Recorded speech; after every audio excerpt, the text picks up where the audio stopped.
یا ایھا الذین آمنوا اتقوا اللہ حق تقاتہ۔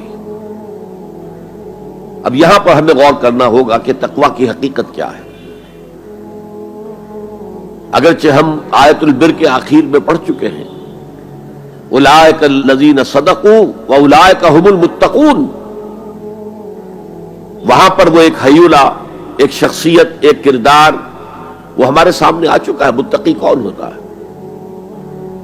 لیکن یہ موقع مناسب ہے کہ یہ لفظی معنی اس کے کیا ہے۔ عام طور پر جو ترجمہ کیا جاتا ہے اللہ سے ڈرو، یہ اچھا ترجمہ نہیں ہے،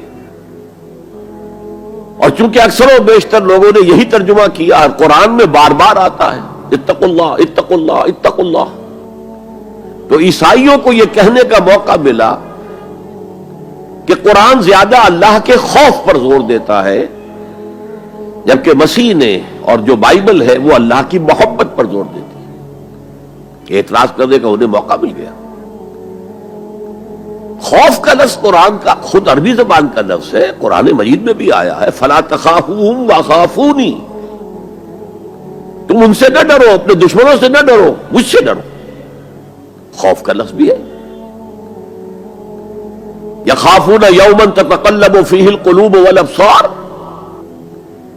وہ ڈرتے رہتے ہیں اس دن کے تصور سے جس دن کے نگاہیں اور دل الٹ جائیں گے، قیامت کا دن، حشر کا دن۔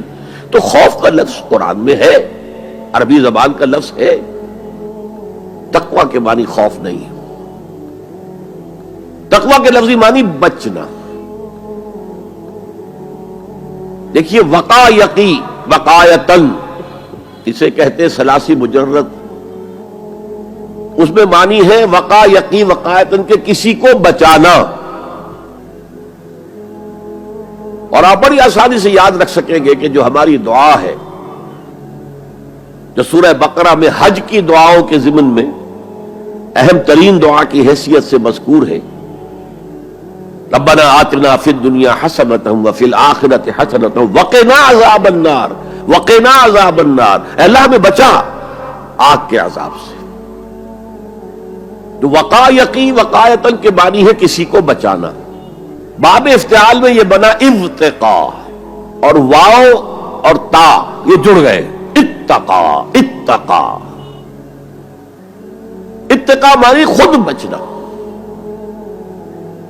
بچنا اللہ کی نافرمانی سے، بچنا اللہ کی ناراضگی سے۔ ایک بچنا آؤٹ آف لو ہوتا ہے، out of reverence, out of respect. ایک سلیم الفطرت بیٹا چاہے گا کہ میں کوئی ایسی حرکت نہ کروں کہ میرے والد کو اس سے دکھ پہنچے، یہ بھی بچنا ہے۔ ظاہر بات ہے کہ والد کا خوف نہیں ہے اسے، یہ اس کی روش آؤٹ آف لو ہے۔ والذین آمنوا اشد حبا للہ،